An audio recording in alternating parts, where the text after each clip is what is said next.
The Gonzalez family seemed picture-perfect. Kenneth Gonzalez, a successful architect, and his wife, Lindsay, a beloved kindergarten teacher, lived in a beautiful urban home with their 4-year-old daughter, Haley. Kenneth had always been a devoted husband and father, working hard to provide for his family while making sure to spend quality time with them. Their wedding anniversary was approaching, and Kenneth had planned a grand celebration to mark the milestone. Life was busy but fulfilling. Kenneth often found himself working late to meet project deadlines, but he always made time for Lindsay and Haley. Lindsay, too, was committed to her family, or so Kenneth believed. She had started working part-time to spend more time with Haley, and Kenneth admired her dedication. Kenneth and Lindsay had a close-knit group of friends who often gathered for barbecues and holiday parties. Their neighbors, the Martins and the Andersons, had children around Haley's age, making playdates a regular event. Lindsay often organized these gatherings, becoming the heart of their social circle. Kenneth's best friend, Jose, a fellow architect, and his wife, Monica, were frequent visitors. They had been friends since college and shared many memories, both joyful and challenging. Despite the bustling social life, Lindsay seemed increasingly preoccupied. Kenneth noticed her frequent texting and occasional late nights out with friends, but he trusted her implicitly. He often told himself that he was just being paranoid, a symptom of his own stressful work life.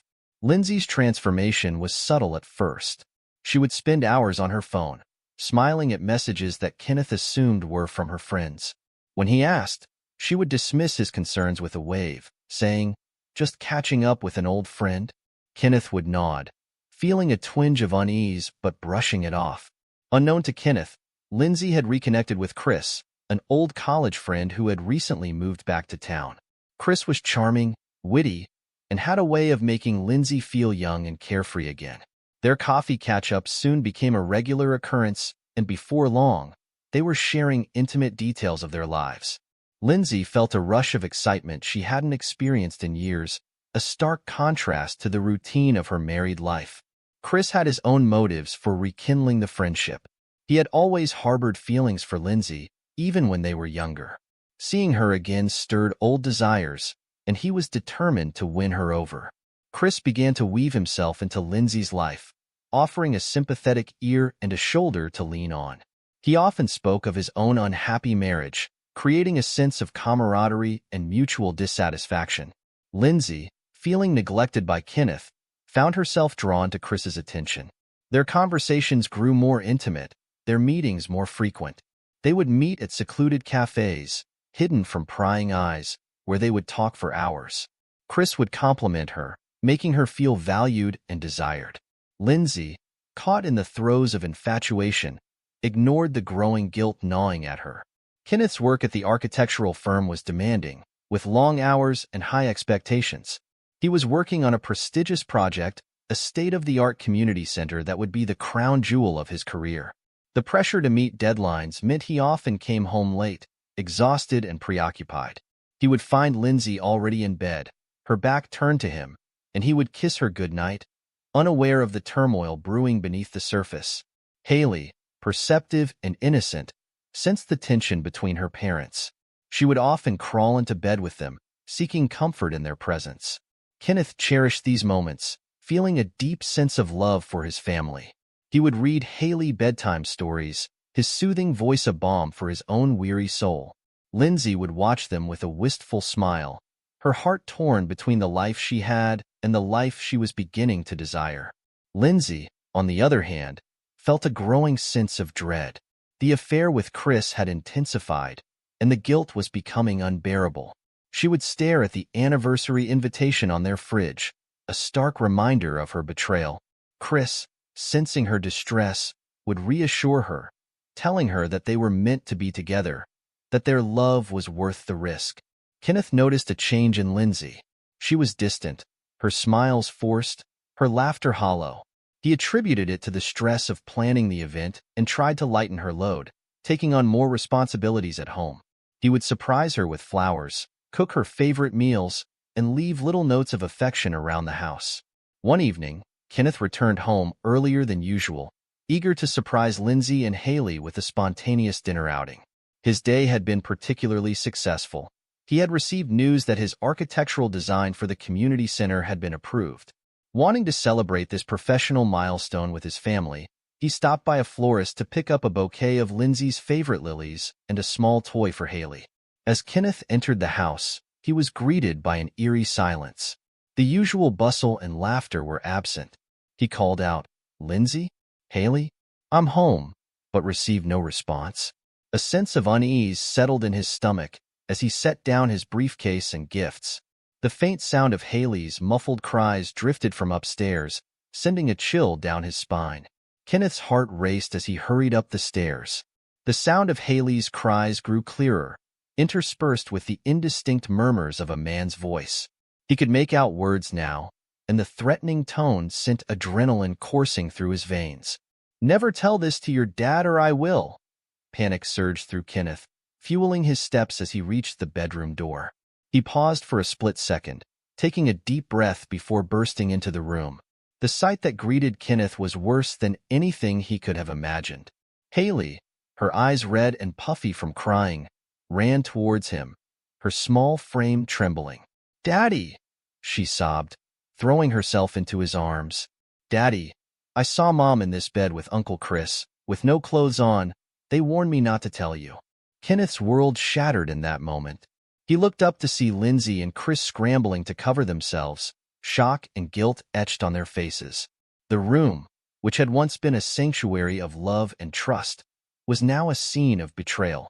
Kenneth slapped Lindsay's face harder. Rage like he had never known consumed Kenneth. He gently pushed Haley behind him, shielding her from the scene. His voice was a dangerous calm as he spoke. "Get out, both of you." Chris, visibly shaken, grabbed his things and fled without a word. He nearly tripped over his shoes in his haste to leave, his face pale and eyes wide with fear. Kenneth's icy stare followed him until he was out the door. The silence in the room grew thicker, the tension palpable. Lindsay, tears streaming down her face, tried to approach Kenneth, but he took a step back, his eyes filled with fury and disbelief. "Kenneth, please, let me explain," she pleaded, her voice trembling. Kenneth clenched his fists, fighting the urge to lash out. "Explain? How do you explain betraying our family, Lindsay? How do you explain doing this in our home, in front of our daughter?" The intensity of the moment was broken by the arrival of their neighbor, Mrs. Anderson, who had heard the commotion. Seeing Kenneth's distressed state and Haley's tear-streaked face, she quickly understood that something terrible had happened. "Kenneth, is everything all right?" she asked cautiously. "Can you please take Haley to your house for a bit?" Kenneth managed to say, his voice strained. "I need to handle this." Mrs. Anderson nodded, gently coaxing Haley to come with her. "Come on, sweetie. Let's go play with Emma," she said softly. Haley looked up at Kenneth, her eyes filled with confusion and fear. He knelt down and kissed her forehead. "It's going to be okay, Haley. Daddy just needs to talk to Mommy and Uncle Chris."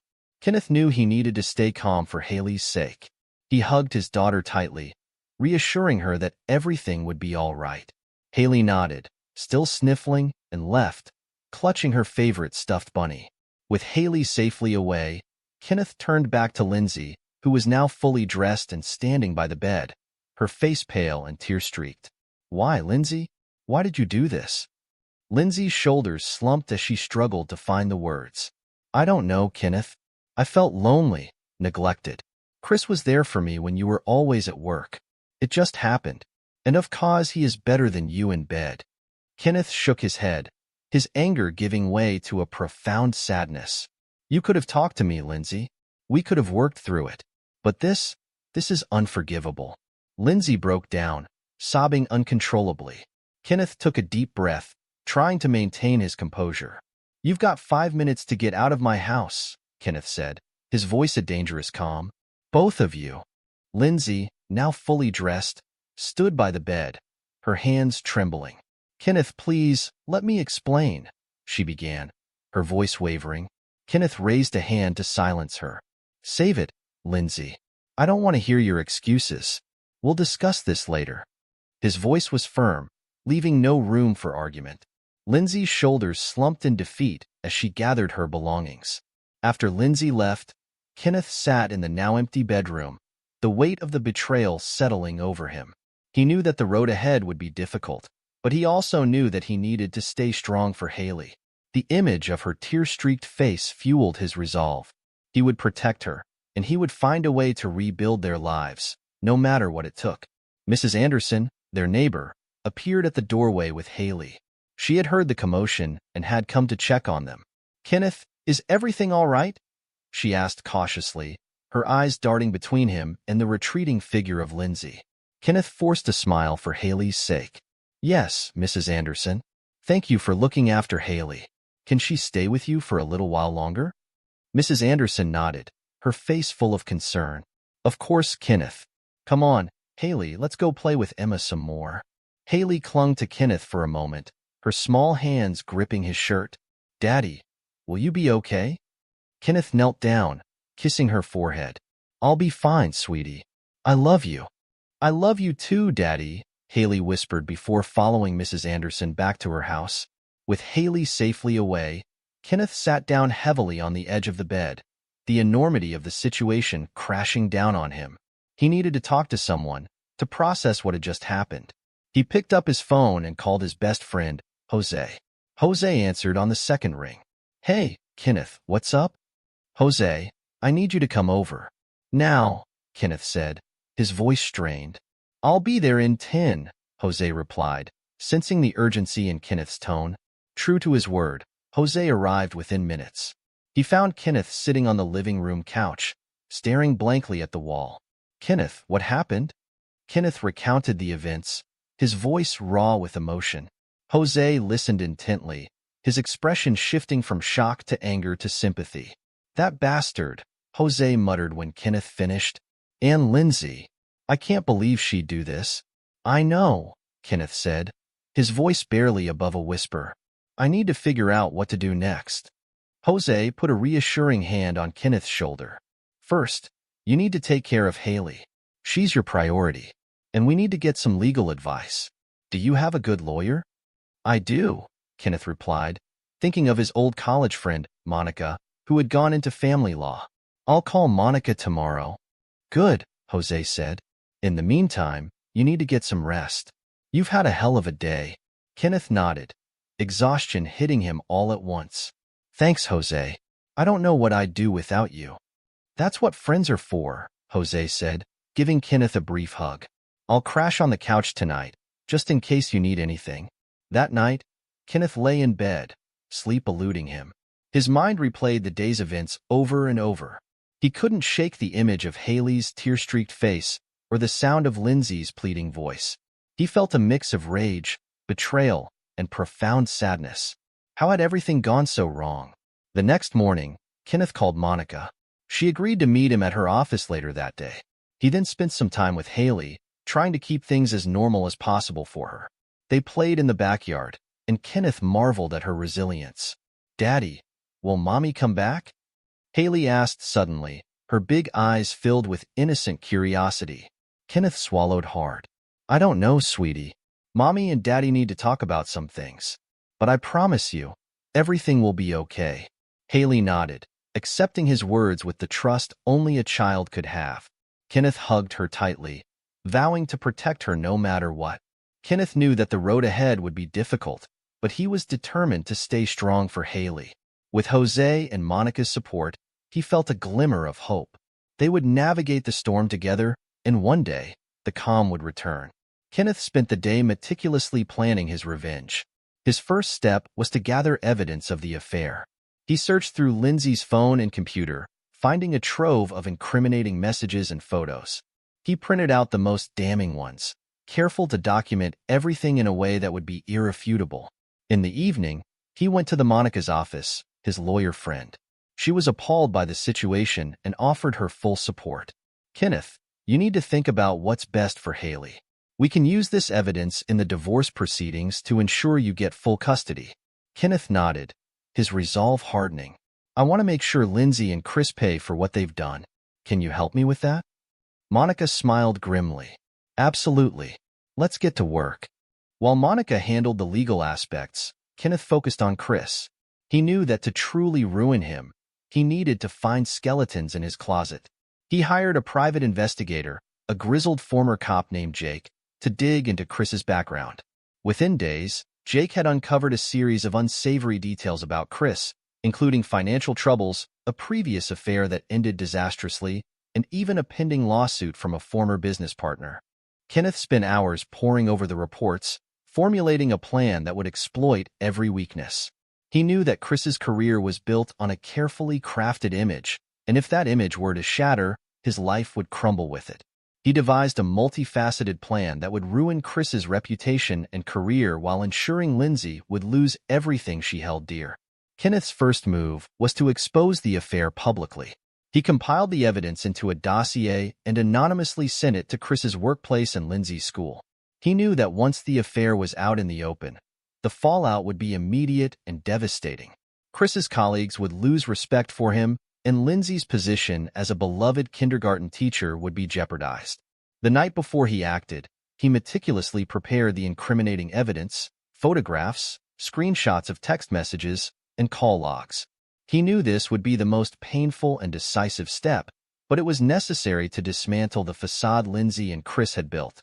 Kenneth sent the dossier to the principal of the school where Lindsay worked, knowing it would cause a scandal. The next morning, as Lindsay arrived at school, whispers and side glances greeted her. She sensed something was wrong but continued to her classroom. Within an hour, the principal summoned her. In his office, she was confronted with the evidence. Her face turned pale, and tears welled up as she realized the extent of her actions' consequences. The principal, visibly disappointed, informed her that she was placed on immediate administrative leave pending further investigation. The news spread quickly among the staff and parents, causing a ripple of shock and disgust. Simultaneously, Kenneth sent a similar package to Chris's employer. Chris, an executive at a reputable firm, was in a meeting when his assistant handed him the envelope. His hands shook as he read the contents, and he excused himself, feeling the weight of his world collapsing. The HR department called him in shortly after, suspending him and launching an internal review. The gossip mill at work churned relentlessly, and Chris found himself ostracized by colleagues who once respected him. To ensure Chris faced consequences in his personal life, Kenneth mailed the evidence to Chris's parents and siblings. Chris's family, who had always admired him, were devastated. His mother, heartbroken, called him in tears, unable to comprehend how he could betray his friend and his own family. Chris's father, stern and unforgiving, cut off all financial support, leaving Chris to fend for himself. This familial rejection added another layer of misery to Chris's already crumbling life. With the affair exposed, Kenneth initiated divorce proceedings. He met with Monica, his lawyer, and provided her with all the evidence. She filed the papers, citing infidelity and emotional distress. The case moved quickly, given the overwhelming evidence. In court, Kenneth presented his argument, emphasizing how Lindsay's actions had endangered Haley's well-being. He spoke about the emotional trauma inflicted on their daughter and the threat posed by Lindsay and Chris's reckless behavior. The judge, moved by Kenneth's testimony and the incontrovertible evidence, granted him full custody of Haley. Lindsay was given limited visitation rights under supervision. The court also awarded Kenneth the house and a significant portion of their assets, leaving Lindsay with little more than the clothes on her back. She was ordered to vacate the family home within a week. Satisfied with the legal victory, Kenneth turned his attention to ensuring Chris's complete downfall. He used the information Jake, the private investigator, had uncovered about Chris's financial troubles and dubious past. Kenneth anonymously tipped off the IRS about Chris's financial discrepancies, prompting an audit. He also reached out to Chris's creditors, suggesting that Chris was planning to flee. This led to relentless pressure from collection agencies and legal threats, pushing Chris to the brink of financial ruin. Kenneth didn't stop there. He created anonymous social media accounts to share the story of Chris's affair and betrayal, joining local community groups and forums to spread the word. The story quickly went viral, drawing condemnation and disgust from all quarters. Chris's reputation was irreparably damaged, and he found himself isolated and reviled. Amidst the chaos, Kenneth found support from unexpected quarters. Mrs. Anderson, their neighbor, became a pillar of strength. She frequently checked on Kenneth and Haley, offering help and comfort. Her teenage daughter, Emma, began babysitting Haley, forming a bond that brought some normalcy back into Haley's life. Jose, Kenneth's best friend, stood by him throughout, providing emotional support and practical advice. He introduced Kenneth to a support group for single fathers, where Kenneth met other men who had faced similar betrayals. This group became a source of solace and camaraderie, helping Kenneth rebuild his confidence and sense of self. Lindsay, now jobless and ostracized, struggled to rebuild her life. She moved in with her sister, who was sympathetic but firm in her disapproval. Lindsay had to face the consequences of her actions every day as she grappled with guilt and regret. Chris, on the other hand, spiraled further. Unable to secure another job due to his tarnished reputation, he turned to alcohol, becoming a shadow of his former self. His relationship with Lindsay disintegrated under the weight of their collective shame and the relentless pressure from all sides. With the execution of his plan complete, Kenneth focused on healing and moving forward. He enrolled Haley in a new school, wanting to give her a fresh start away from the scandal. He dedicated himself to being the best father he could be, spending quality time with her and ensuring she felt loved and secure. Kenneth also took steps to rebuild his own life. He reconnected with old friends, picked up hobbies he had neglected, and even started dating again, though cautiously. He wanted to ensure that anyone who came into his life would be good for Haley as well. As the months passed, the pain of betrayal began to fade, replaced by a sense of resilience and newfound strength. Kenneth had weathered the storm and emerged stronger, ready to face whatever the future held with hope and determination. With their lives in ruins, Lindsay and Chris had no choice but to come crawling back to Kenneth, begging for mercy.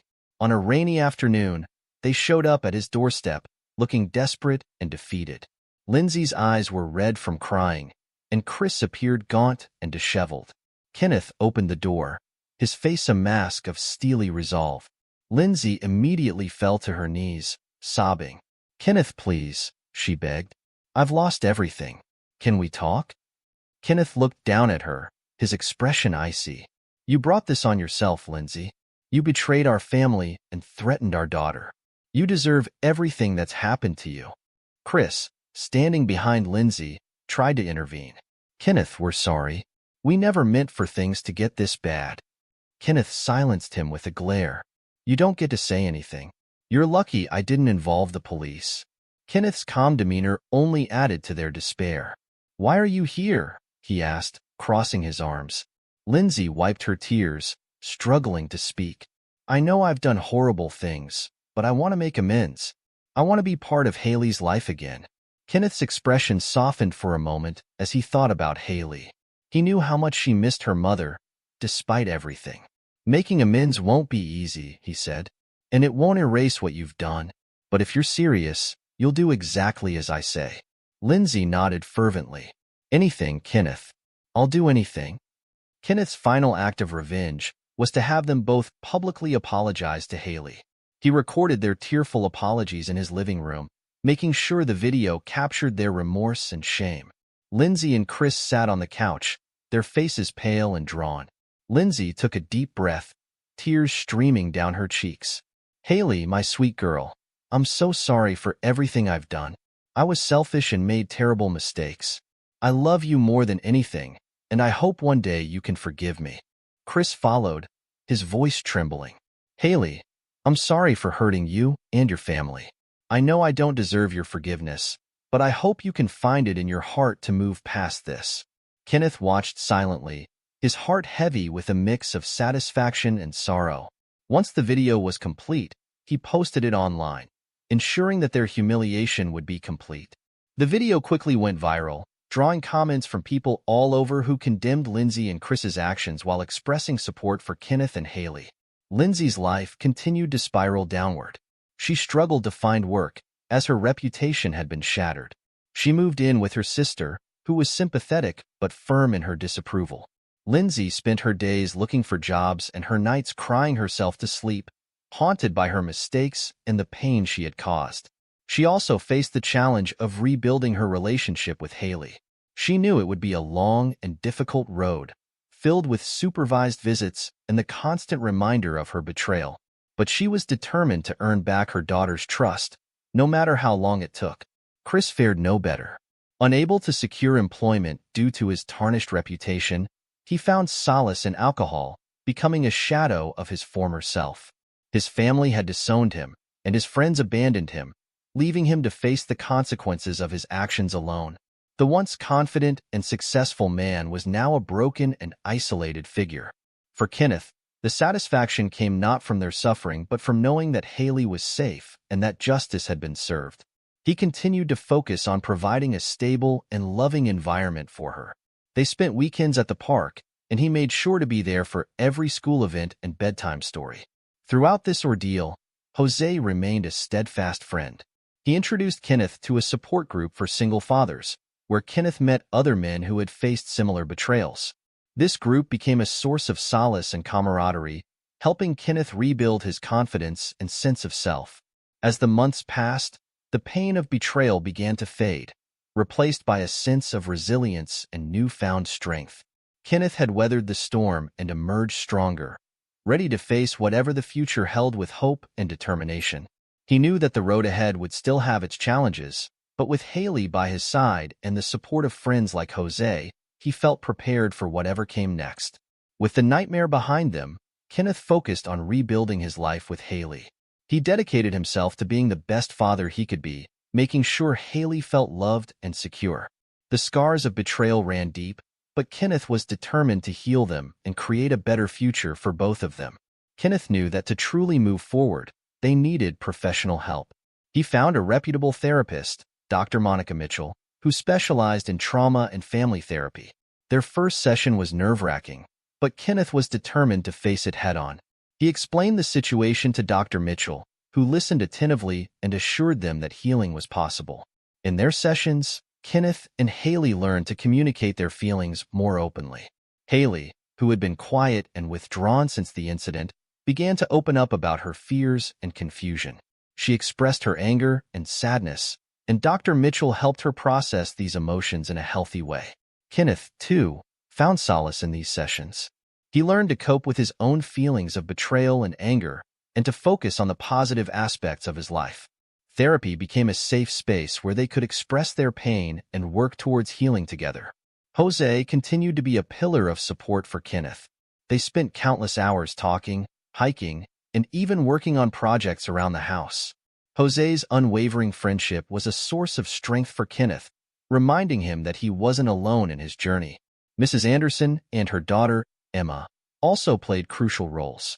Emma's babysitting duties extended beyond mere childcare. She became a big sister figure to Haley, offering comfort and companionship. Mrs. Anderson often invited Kenneth and Haley over for dinner, creating a sense of community and normalcy that had been missing from their lives. Kenneth immersed himself in his work, finding solace in the routine and creative challenges of architecture. He took on new projects, pouring his energy into designs that reflected his renewed sense of purpose. His colleagues noticed a change in him, a quiet determination and a subtle resilience that had replaced the uncertainty and pain. Outside of work, Kenneth rekindled old hobbies. He joined a woodworking club, where he spent weekends crafting furniture and decorative pieces. The act of creating something tangible with his hands was therapeutic, providing a sense of accomplishment and peace. Kenneth reached out to old friends he had lost touch with over the years. He organized casual get-togethers, inviting them over for barbecues and game nights. Reconnecting with these friends reminded him of the importance of social bonds and the joy of shared experiences. One evening, Kenneth invited a group of friends over for a poker night. The atmosphere was lighthearted, filled with laughter and friendly banter. It was a stark contrast to the somber and tense mood that had dominated his life for so long. As he looked around the table at the familiar faces, he felt a renewed sense of belonging and contentment. As months turned into a year, Kenneth began to consider the possibility of dating again. He was cautious, not wanting to rush into anything that might disrupt the stability he had worked so hard to create for Haley. He joined an online dating site, carefully screening potential matches and taking things slowly. One evening, he met Rachel, a warm and compassionate woman who worked as a nurse. Their first date was a simple dinner at a local restaurant, but the conversation flowed effortlessly. Rachel's understanding and empathy resonated with Kenneth, and they began to see each other regularly. Haley continued to thrive under Kenneth's care. She made new friends at her school and participated in extracurricular activities like ballet and soccer. Kenneth attended every recital and game, cheering her on and celebrating her achievements. Haley's laughter and smiles became more frequent, a testament to the healing power of love and support. Occasionally, the past would resurface, bringing with it moments of pain and anger. Kenneth knew that healing was not a linear process, and there would be setbacks along the way. He remained committed to therapy, continuing to work through his emotions and ensuring that Haley felt safe and supported. One evening, as they were reading a bedtime story, Haley looked up at Kenneth and said, "Daddy, I'm glad we're together. I love you." Kenneth's heart swelled with emotion. "I love you too, sweetheart. We're going to be okay." Gradually, Kenneth and Haley and Rachel built a new life filled with love, laughter, and hope. They got married and celebrated milestones together, creating new traditions and memories. Kenneth knew that the road ahead would still have its challenges, but he felt prepared to face them with Haley by his side. As he watched Haley grow and thrive, Kenneth realized that he had done more than just rebuild their lives. He had created a foundation of resilience and love that would carry them forward, no matter what the future held.